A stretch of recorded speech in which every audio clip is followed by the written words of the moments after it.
اعوذ باللہ من الشیطان الرجیم بسم اللہ الرحمن الرحیم وَإِذَا سَأَلْتَ فَاسْأَلِ اللَّهِ آن حضرت صلی اللہ علیہ وسلم نے حضرت عبداللہ رضی اللہ تعالیٰ عنہ کو وصیت فرمائی، جب بھی مانگنا ہو تو صرف اللہ تعالیٰ سے مانگو۔ اس کا تعلق توحید سے ہے کہ انسان اپنی ہر قسم کی ضرورت صرف اللہ تعالیٰ کے سامنے پیش کرے، وہی حاجت روا اور مشکل کشا ہے۔ اس کے علاوہ کسی اور کو حاجت روا اور مشکل کشا سمجھنا توحید کی منافی و شرک ہے۔ تمام انسان خواہ وہ کتنے ہی نیک کیوں نہ ہوں، اپنی تمام حاجات و ضروریات کے لیے اللہ تعالیٰ کے محتاج ہوتے ہیں۔ وہ جو شخص اللہ تعالیٰ سے مانگتا ہے تو اللہ تعالیٰ اس کی ضرورت پوری فرماتا ہے۔ آن حضرت صلی اللہ علیہ وسلم نے فرمایا، بے شک اللہ تعالیٰ سب حیا و کرم ہے۔ جب بندہ اللہ تعالیٰ کے سامنے ہاتھ پھیلاتا ہے تو اللہ تعالیٰ کو شرم آتی ہے کہ اسے خالی ہاتھ واپس کرے۔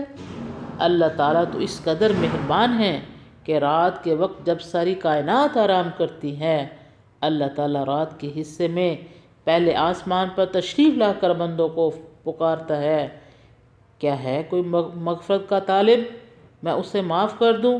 کوئی ہے مجھے پکارنے والا، میں اس کی پکار کا جواب دوں؟ ہے کوئی سائل کہ اسے عطا کروں؟ اسی طرح مختلف چیزوں کے نام لے لے کر اللہ تعالیٰ اپنے بندوں کو پکارتا ہے، اور یہ سلسلہ صبح تک جاری رہتا ہے۔ بس اپنی ہر حاجت و ضرورت اللہ تعالیٰ ہی سے طلب کی جائے۔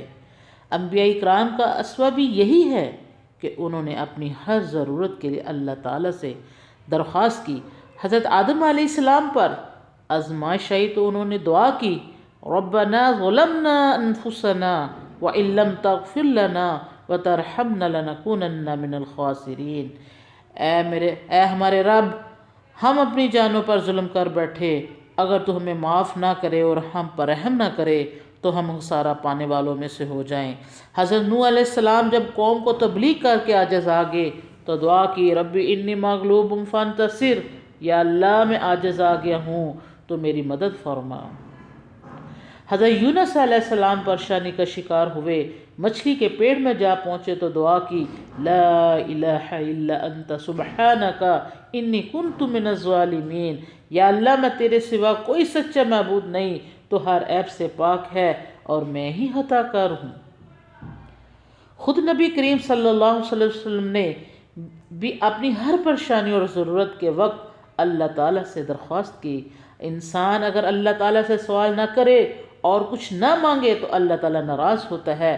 چنانچہ ایک حدیث میں آن حضرت صلی اللہ علیہ وسلم فرمایا، جو شخص اللہ تعالیٰ سے نہ مانگے تو وہ اس سے ناراض ہو جاتا ہے۔ یعنی دنیا کے لوگوں سے مانگا جائے تو نہ خوش ہوتے ہیں، اللہ تعالیٰ اس قدر مہربان ہے کہ مانگنے سے خوش اور نہ مانگنے سے ناراض ہوتا ہے۔ سبحان اللہ۔ یعنی انسان سے کوئی چیز نہ مانگو بلکہ اس سے مانگو جس کے کرم و سخاوت کے دروازے ہمیشہ کھلے رہتے ہیں، کبھی بند نہیں ہوتے۔ اگر تو اللہ سے مانگنا ترک کر دے وہ ناراض ہوگا، جبکہ اس کے برعکس اگر انسان سے سوال کیا جائے تو وہ ناراض ہو جاتا ہے۔ انسان اور رب میں یہی فرق ہے کہ اللہ تعالیٰ سے مانگنا چھوڑ دے تو وہ ناراض ہوتا ہے، اور ابن آدم سے کچھ مانگا جائے تو ناراض ہو جاتا ہے۔ اس لیے آن حضرت صلی اللہ علیہ وسلم نے وصیت فرمائی، وَإِذَا سَأَلْتَ فَاسْأَلِ اللَّهِ، جب بھی مانگو تو صرف اللہ ہی سے مانگو۔ وَإِذَا اسْتَعَنْتَ فَاسْتَعِنْ بِاللَّهِ، جب مدد مانگو تو صرف اللہ سے مدد مانگو۔ توحید کے مفہوم یہ چیز میں بھی شامل ہے کہ انسان اپنی ہر مشکل اور پریشانی کے حل کے لیے اللہ تعالیٰ سے مدد کا طالب ہو، کیونکہ وہی اس کے لائق ہے کہ انسان کی مدد کرے۔ اس کے علاوہ کسی میں بھی اس کی طاقت نہ ہے نہ اختیار۔ اس بات کی اہمیت کے پیش نظر نماز کی ہر رکعت میں یہ اقرار کرایا جاتا ہے، ایاک نعبد و ایاک نستعین، یا اللہ ہم خاص تیری ہی عبادت کرتے ہیں اور خاص تجھ سے ہی مدد مانگتے ہیں۔ نفع اور نقصان کا مالک صرف اللہ تعالیٰ ہے اور کوئی نہیں۔ فرمایا، وَلَا تَدْعُوا مِن دُونِ اللَّهِ مَا لَا يَنفَعُكَ ولا يضرك فإن فعلت فإنك إذا من الظالمين وإن يمسسك الله بضر فلا كاشف له إلا هو وإن يردك بخير فلا راد لفضله یصیب به من یشاء من عباده وهو الغفور الرحیم۔ تم اللہ تعالیٰ کے علاوہ کسی کو مت پکارو جو تمہیں نفع دے سکتے ہیں نہ نقصان، اگر تم نے ایسا کیا تو ظالموں میں سے ہوگے، اور اگر اللہ تعالیٰ تمہیں نقصان پہنچانا چاہے تو اسے اللہ کے علاوہ کوئی روک نہیں سکتا، اور اگر وہ تمہیں فائدہ دینا چاہے تو اس کے فضل کو بھی کوئی روک نہیں سکتا۔ وہ جیسے چاہے اپنے فضل سے نوازتا ہے، وہی بخشنے والا مہربان ہے۔ جو لوگ اللہ تعالیٰ کے علاوہ کسی اور سے مدد طلب کرتے ہیں ان کی عاجزی کا تذکرہ یوں ہوا، فرمایا اَيُشْرِكُونَ مَا لَا يَخْلُقُ شَيْءٌ وَهُمْ يُخْلَقُونَ وَإِذَا يَسْتَطِيعُونَ لَهُمْ نَصْرٌ وَلَا أَنفُسَهُمْ يَنْصُرُونَ وَإِن تَدْعُوهُمْ إِلَى الْهُدَىٰ لَا يَتَّبِعُهُمْ سَوَاءٌ عَلَيْكُمْ أَدْعَوْتُمُوهُمْ أَمْ أَنْتُمْ صَامِتُونَ إِنَّ الَّذِينَ تَدْعُونَ مِن دُونِ اللَّهِ عِبَادٌ أَمْثَالُكُمْ فَأُدْعُوهُمْ فَلْيَسْتَجِيبُوا لَكُمْ إِن كُنتُمْ صَادِقِينَ۔ کیا یہ لوگ ان کو شریک ٹھہراتے ہیں جو پیدا کرنے کی طاقت نہیں رکھتے، بلکہ وہ خود اللہ تعالیٰ کی مخلوق ہیں جو اپنی مدد کر سکتے ہیں نہ ان کو پکارنے والوں کی۔ اگر تم ان لوگوں کو ہدایت کی طرف بلاؤ بھی تو یہ تمہارا کہنا نہیں مانیں گے، تم انہیں بلاؤ یہ خاموش رہو، برابر ہے بے شک اللہ تعالیٰ کے سوا تم جن کو پکارتے ہو وہ تو تم جیسے بندے ہیں، انہیں پکار کر دیکھ لو، اگر تم سچے ہو تو انہیں تمہاری بات پوری کرنی چاہیے۔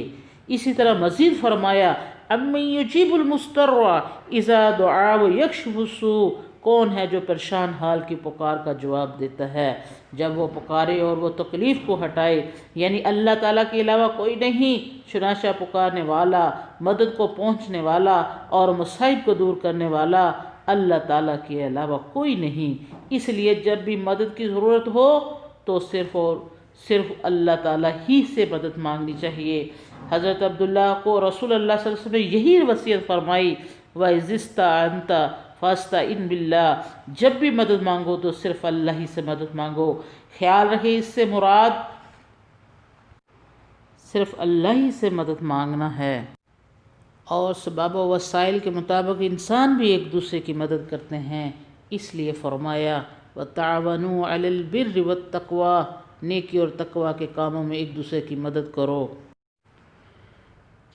آپ نے مزید نصیحت فرمائی کہ ساری انسانیت مل کر بھی تمہیں کوئی فائدہ پہنچانا چاہے تو نہیں پہنچا سکتی، اسی طرح سب لوگ مل کر تمہیں نقصان پہنچانا چاہیں تو کچھ نہیں بگاڑ سکتے، وہی ہوگا جو اللہ تعالیٰ کو منظور ہوگا۔ قرآن مجید میں بعض مقامات پر اللہ تعالیٰ پر توکل اور بھروسے کا حکم دیا گیا ہے، وَعَلَى اللَّهِ فَلْيَتَوَكَّلِ الْمُؤْمِنُونَ، اہل ایمان کو تو اللہ تعالیٰ ہی پر بھروسہ رکھنا چاہیے۔ علیہ توکلت وعلیہ فلیتوکل المتوکلون، میرا اللہ ہی پر بھروسہ ہے اور بھروسہ کرنے والے کو اسی پر بھروسہ کرنا چاہیے۔ قُل لَن يَصِيبَنَا إِلَّا مَا كَتَبَ اللَّهُ لَنَا هُوَ مَوْلَانَا وَعَلَى اللَّهِ فَلْيَتَوَكَّلِ الْمُؤْمِنُونَ، کہہ دیجئے ہمیں وہی پہنچے گا جو اللہ تعالیٰ نے ہمارے لیے لکھ دیا ہے، اور وہی ہمارا کارساز ہے۔ اہل ایمان کو چاہیے کہ اسی پر بھروسہ کرے۔ جو شخص اللہ تعالیٰ پر بھروسہ رکھے اسے اللہ تعالیٰ ہی کافی ہے۔ وَمَن يَتَوَكَّلْ عَلَى اللَّهِ فَهُوَ حَسْبُهُ، اور جو اللہ تعالیٰ پر توکل کرے تو وہ اس کے لیے کافی ہے۔ ایک حدیث میں آن حضرت صلی اللہ علیہ وسلم نے فرمایا اللہ تعالیٰ پر بھروسہ رکھو جیسے کہ اس پر بھروسہ رکھنے کا حق ہے، تو وہ تمہیں پرندوں کی طرح رزق دے گا کہ وہ صبح کو خالی پیٹ گھونسلوں سے نکلتے ہیں اور شام کو پیٹ بھر کر واپس لوٹتے ہیں۔ صرف اللہ تعالیٰ پر توکل اور بھروسہ کرنا ایمان کا تقاضا ہے، اس لیے آپ نے یہ نصیحت بھی فرمائی کہ مومن کا پورا اعتماد، بھروسہ اور توکل صرف اللہ تعالیٰ پر ہونا چاہیے۔ لوگ نفع پہنچا سکتے ہیں نہ نقصان، ہاتھ پر ہاتھ رکھ کر بیٹھے رہنے کو توکل نہیں کہتے، بلکہ محنت اور کوشش کے بعد نتائج کو اللہ تعالیٰ کے سپرد کرنے کا نام توکل ہے۔ آج ہمیں خود اپنا محاسبہ کرنا چاہیے کہ ہم اللہ کی ذات پہ کتنا کو توقع رکھتے ہیں۔ اللہ سے مانگو تو اللہ خوش ہوتا ہے، اللہ سے جب ہم نہیں مانگتے تو اللہ ہم سے ناراض ہوتا ہے۔ دنیا میں اپنے کسی بہن بھائی سے، اپنے کسی عزیز و اقارب سے کچھ سوال کرو تو وہ ناراض ہو جاتا ہے۔ ایک میرا رب مہربان ہے جو کہتا ہے میرا بندہ مجھ سے مانگے میں خوش ہوتا ہوں، جب نہیں مانگتا تو میں ناراض ہوتا ہوں۔